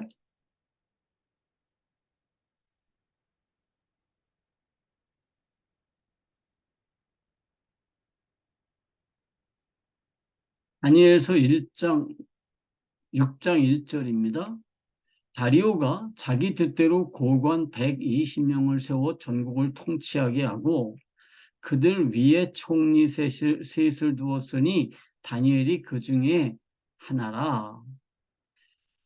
이는 고관들로 총리에게 자기의 직무를 보고하게 하여 왕에게 손해가 없도록 하기 위함이다. 이렇게 기록이 되어 있습니다. 그러니까 사실은 다리오를 그냥 허수아비 왕 정도로 이제 세우려고 고레스가 계획을 했는데 다리오가 민첩하게 어떻게 하냐면 전국을 장악했어요. 그리고 지방 조직을 만들었습니다. 그래서 120개로 지방을 이제 분할해서 거기에 통치자를 세우고 그 위에 누굴 세웠냐 하면 3명의 총리를 세웠습니다. 그러니까 정부 조직을 만들었다는 거죠. 이건 고레스의 계산에 빗나갔습니다. 그런데 다리오가 2년 정도 하고 죽어요. 대단히 거창하게 일을 시작했는데 오래 살지를 못했습니다. 이미 뭐 나이가 62살이니까 뭐 지금으로 따지면 이제 거의 뭐 할아버지죠. 그런데 이 다리오가 다니엘을 굉장히 신임하죠. 이 다니엘은요, 느부갓네살 때부터 아주 요직에 있었던 사람이에요. 그러니까 다리오가 얼마나 대단한 사람이에요. 자기가 점령한 적국의 국무총리를 했던 사람을 다시 자신의 총리로 써요. 다시 자신의 총리로 써요. 그러면서 이 다니엘을 굉장히 우대합니다. 그런데 다니엘의 정적들이 어떻게 해요? 다니엘을 무너뜨리기 위해서 뭐 해요? 신상을 만들려고 충고하죠. 그래서 다리오가 신상을 거대한 걸 만들고요. 음악이 연주되는 시간에 모든 사람들이 어떻게 해요? 신상하게 절하도록 해요.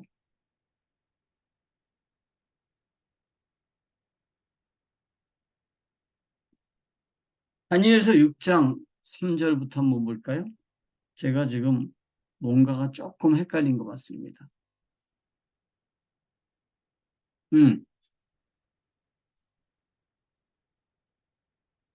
다니엘서 6장 5절부터 한번 읽겠습니다. 그들이 이르되 이 다니엘은 하나님의 율법에서 근거를 찾지 못하면 그를 고발할 수 없으리라 하고 이에 총리와 고관들이 모여 왕에게 나가서 그에게 말하되 다리오 왕이여 만수무강하옵소서. 모든 나라의 총리와 지사와 총독과 법관과 관원이 의논하고 왕에게 한 법률을 세우며 한 금령을 정하실 것을 구하나이다.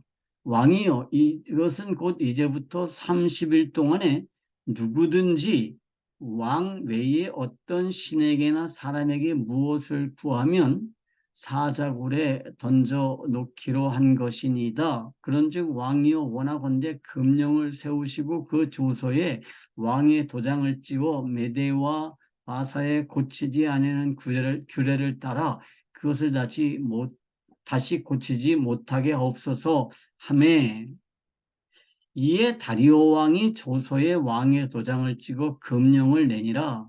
다니엘이 이 조서에 왕의 도장이 찍힌 것을 알고도 자기 집에 돌아가서는 윗방에 올라가 예루살렘을 향한 창문을 열고 전에 하던 대로 3번 무릎을 꿇고 기도하며 그의 하나님께 감사하였더라 그랬습니다. 그래서 결과가 어떻게 됐어요? 다니엘이 고발당하죠. 다니엘이 고발당하고 어디에 던져져요? 사자굴에 던져집니다.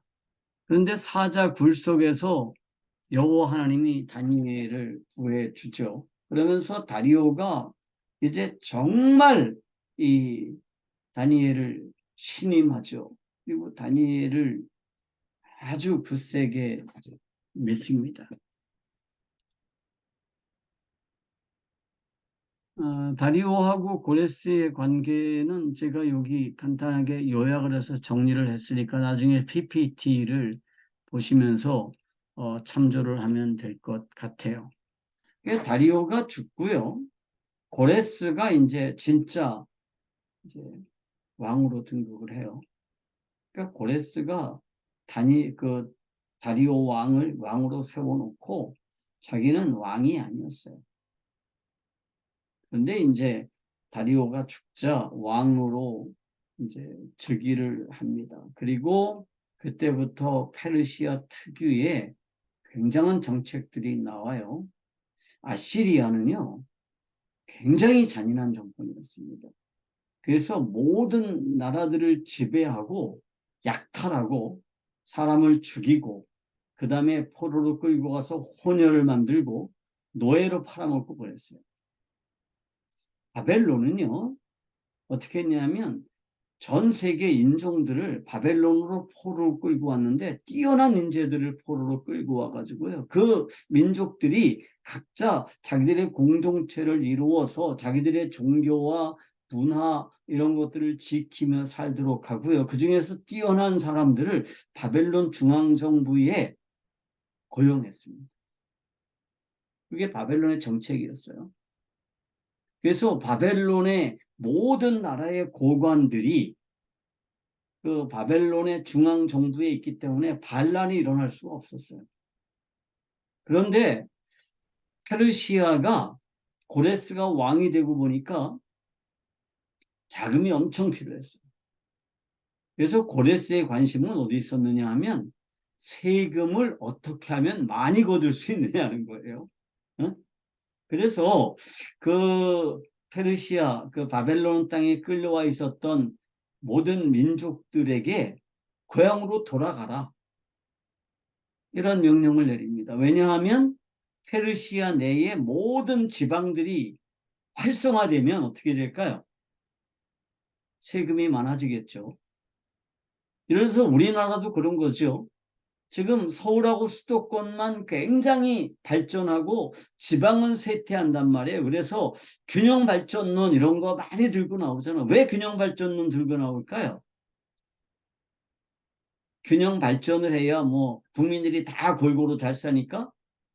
아니에요. 균형 발전을 해야 세금이 늘어나거든요. 그러니까 부산도 잘 발전하고 광주도 잘 발전하고 목포도 잘 발전하고 뭐 그래야 세금이 전국에서 늘어날 거 아니에요. 이 고레스의 정책이 그거였어요. 그래서 고레스가 유대인들은 유대 땅으로 돌아가도 좋다. 그리고 뭐 해도 좋다? 성전을 재건하고 너희들의 종교를 회복해도 좋다. 그런 명령을 내립니다. 그런데 아까도 설명했지만 이미 바벨론 땅에 살고 있던 사람들은 정권이 바뀌어서 페르시아가 됐어도 이 사람들의 재산을 압류하거나 그러진 않았어요. 그대로 다 인정해 줬습니다. 그러니까 돌아올 필요가 없어요, 이 사람들은. 그런데 그때 스룹바벨이라고 하는 유대인 지도자가 거기 있었고요. 또 에스라라고 하는 지도자가 있었죠. 그리고 학계라는 지도자가 있었습니다. 이 사람들이 이제 백성들의 마음을 움직여서 1차로 BC 537년에 이제 예루살렘으로 돌아오죠. 그리고 스룹바벨 성전을 재건축합니다. 그래서 BC 597년에 성전이 완공이 돼요. 아닙니다. 이거 제가 잘못 얘기했습니다. 538년에 이제 고레스가 건축 명령을 내리고요. 성전 재건 명령을 내리고 이제 성전 건축을 537년에 시작합니다. 그러니까 고레스가 539년에 왕으로 취임을 하고요. 1년 뒤에 건축령을 내리고요. 그 다음에 고레스 왕 2년 차에 예루살렘에서 성전 건축을 시작합니다. 그 성전 건축을 시작할 때 지도자들이 누구냐 하면 세스바살, 스룹바벨, 그 다음에 대제사장인 예수와 이런 사람들이 지도하에 유대인들이 예루살렘으로 돌아오고 성전을 재건하기 시작을 해요. 그리고 4년 정도 이제 열심히 성전을 건축하는데 주변에서 뭐 굉장히 반대가 심했어요. 특히 사마리아 사람, 암몬 사람, 그 다음에 거기에서 보낸 뭐 총독들 이런 사람들이 요단 건너편에 있는 사람들이 뭐 성전 건축을 굉장히 반대하면서 끝도 없이 그 왕에게 이제 고발을 하는 거죠. 이거 안 됩니다. 이거 막아야 됩니다.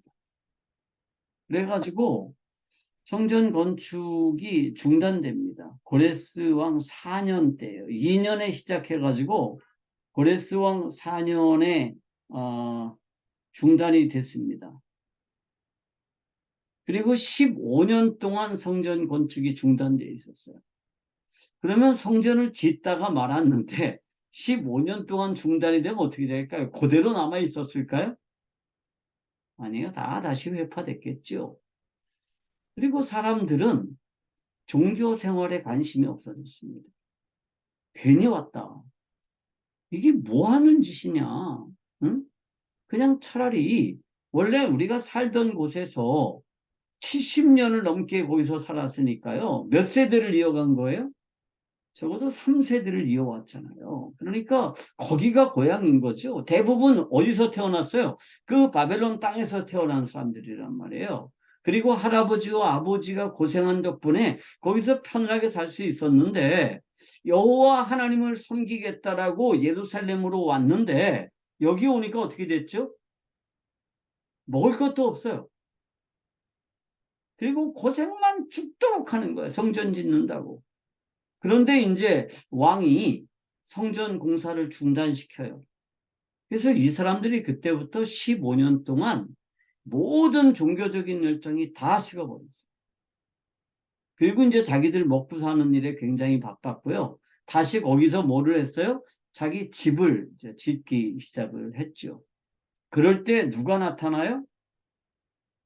학계, 스가랴 이런 선지자들이 나타나서 왜 너희들이 이렇게 힘든 줄 아냐? 왜 죽어라고 고생하는데 남는 게 없는 줄 아냐?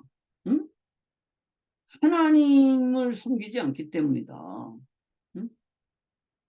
그러면서 아직은 때가 아니다라고 말하는데 아니야. 지금이 바로 성전을 지을 때야. 이런 얘기들을 이제 하면서 백성들을 이제 독려하죠.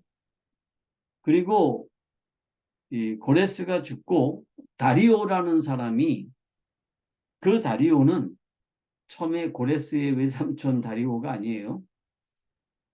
그 다리오가 이제 다리오 2세인데요.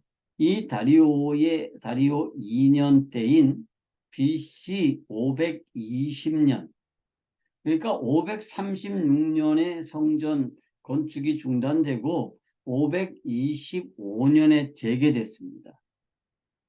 그러면서 다리오 왕이 특혜를 줘요. 어떤 특혜를 주느냐 하면 유대인들에게서 세금을 면제시킵니다. 성전을 짓는 대신 너희들 세금을 면제해 줄게, 이거예요. 성전을 짓는 대신 세금을 면제했습니다. 당시의 세율은 굉장히 혹독했어요. 지금 우리가 수입의 몇 퍼센트를 세금으로 바치죠, 보통? 부가가치세 10%에다가 재산세, 소득세, 뭐 여러 가지 해가지고 한 40% 정도를 세금으로 내죠. 1년 수입의 한 40%를 세금으로 내요.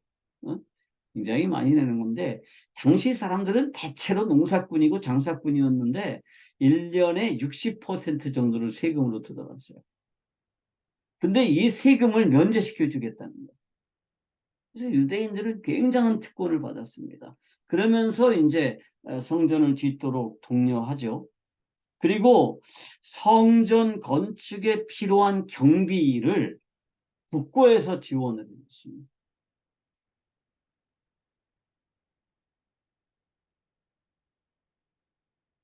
그래서 다리오 6년에, 그러니까 건축을 다시 재개하고 4년 뒤에 BC 515년에 성전 건축을 완료합니다. 근데 성전을 지으면 뭔가 대단한 변화가 있을 줄 알았어요. 정말 최선을 다해서 죽을 고생을 하고 성전을 짓는데 성전을 짓고 났는데도 아무런 변화가 없어요. 어? 무슨 뭐 농사를 지으면 그 한마지기 농사를 지으면 옛날에는 한 마리 나왔는데 성전을 지었더니 세 마리 나오고 이러는 기적이 없어요. 땅을 파기만 하면 물이 나오고 이러는 것도 없고요. 뭐 그래요. 큰 변화가 없었어요. 그래서 사람들이 다시 어디로 돌아가느냐 하면 예전의 종교 생활로 돌아갑니다. 그래서 형식적으로만 종교 생활을 하는 거예요. 제사는 지내요. 그런데 이 제사를 지내는데 정말 열심을 가지고 진정으로 제사를 지내는 게 아니라 뭐라 그래요? 아, 이 얼마나 번패스러운 일이냐. 이런 거를 왜 해야 돼? 응? 그러면서 병든 거 이런 거 가져다가 제물로 드리고 그랬어요. 그 내용이 어디에 기록되어 있어요? 말라기서에 기록이 되어 있습니다. 그래서 515년에 이제 성전이 완공됐어요. 그리고 이제 유다 사람들이 2차로 귀국을 하죠. 그럼 우리는 뭐라고 생각하냐 하면 1차가 귀국이 있었고 와가지고 성전을 짓고 그 다음에 곧바로 2차 귀환이 있었다라고 생각을 하는데요. 아니에요. 2차 귀환은 언제 있었냐면 BC 458년에 있었습니다. 그러니까 성전이 완공되고 난 뒤에 57년이 흘렀어요. 한 세대가 지나가고 두 세대째가 됐는데 그때 다시 에스라라는 사람이 백성들을 이끌고 예루살렘으로 옵니다. 그러니까 성전을 짓자마자 에스라가 와가지고 막 부운동을 일으키고 막 그런 거 아니에요. 응? 성전을 짓자마자 사람들이 성전 들에 모여가지고 막 부흥회하고 뭐 말씀 읽고 울고 막 그런 거 아니에요.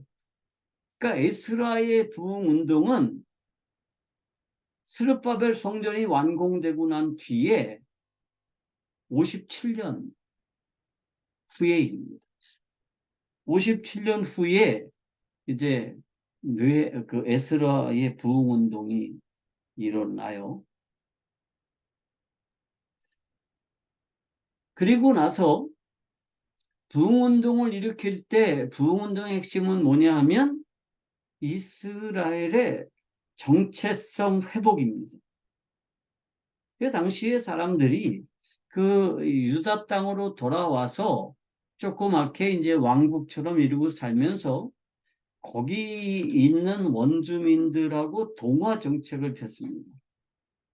그래서 동화돼서 그 땅에 있는 원주민들의 딸을 며느리로 데리고 오고 자기 아들을 그 원주민들에게 사위로 주고 이런 일들이 벌어졌어요. 왜냐하면 이제 예루살렘으로 돌아왔는데 소수잖아요. 근데 주변 사람들하고 계속 분쟁이 일어나면 어떻게 되겠어요?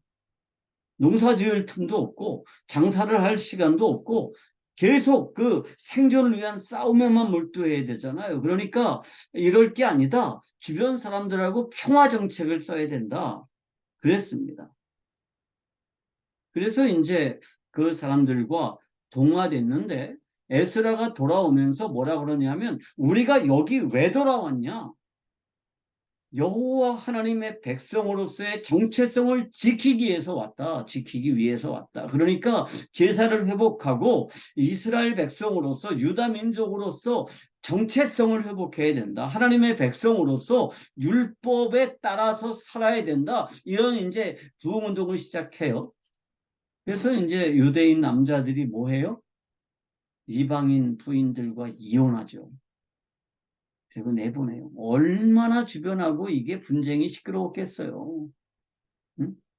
아이, 저놈들은 종교에 미쳐가지고 마누라를 버려? 뭐 이런 거잖아요. 어쨌든, 근데 에스라의 부흥운동이 일어나요. 그리고 나서 시간이 좀 더 흘러요.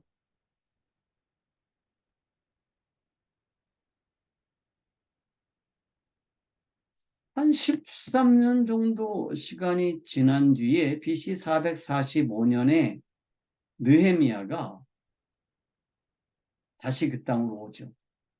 느헤미야는 굉장히 고위직 공무원이었어요. 페르시아에. 왕의 측근이었습니다. 왕이 굉장한 신임을 받는 사람이었는데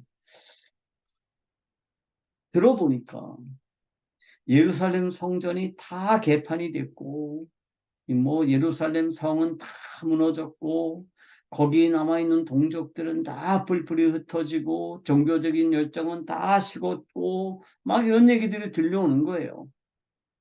그래서 느헤미야가 예루살렘으로 오죠. 그게 BC 445년입니다. 그리고 이제 예루살렘을 재건하죠. 그리고 느헤미야의 재건 이 사역은 57일 만에 끝났다. 이거 다 아시죠? 52일인가요? 52일. 그래서 이 스룹바벨의 1차 귀환부터 느헤미야의 3차 귀환까지는 몇 년의 시간이 걸렸느냐 하면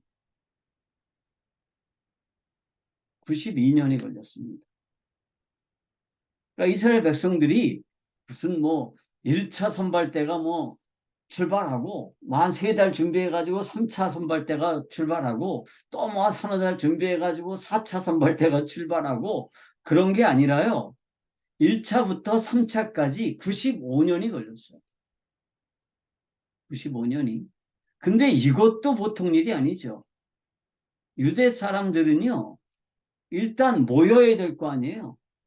그래서 거기에서부터 예루살렘까지 오는 동안에 굉장히 긴 시간이 걸렸을 거예요. 한 2년 정도 걸렸다 그래요. 그럼 오는 동안에 뭐 해야 되죠? 먹어야죠. 입어야죠. 자야죠. 이런 보급 문제를 다 준비하고 오는 동안에 누군가가 계속 보급을 해줬어야 돼요. 그런 과정을 거쳐서 왔거든요. 95년 동안. 그리고 마침내 유다인들이 유대 땅으로 돌아옵니다. 여기 뒷 배경으로 있는 것이 고레스의 터판입니다. 제가 그 영국의 대형 박물관에 가서 요게 아니라 좀 다른 거를 봤는데 사진을 찍어 왔는데 어디에 저장돼 있는지를 못 찾았어요. 그래서 요거를 썼는데 이게 이제 왕의 칙령이에요. 응? 그럼 이게 지르판으로 실린더를 만들고 거기에다가 이제 쐐기 글자를 이제 새겼단 말이에요. 페르시아 글자를 이건 새겼어요. 그리고 어떻게 하냐면 저 실린더를 불에 구워요. 이게 도자기처럼 되잖아요. 그래서 여기에서 글자가 하나 떨어지면 어떻게 될까요? 이게 깨져버리는 거예요. 그래서 이 실린더들이 여러 개 남아 있어서 이제 학자들이 고대사를 이제 추적할 수 있었고 또 추정할 수 있었죠. 그래서 우리가 이 네 번째 강의를 이제 살펴보면서 오늘 강의가 너무 길었네요. 역사의 주인은 하나님이시다 하는 것을 확인할 수 있었습니다. 강의가 오늘 예상보다 굉장히 길게 진행이 돼가지고 엄청 지루했을 텐데 그래도 끝까지 이 강의에 집중해 주신 여러분들께 정말 감사드립니다. 오늘 강의는 여기서 마치고요. 기도하겠습니다.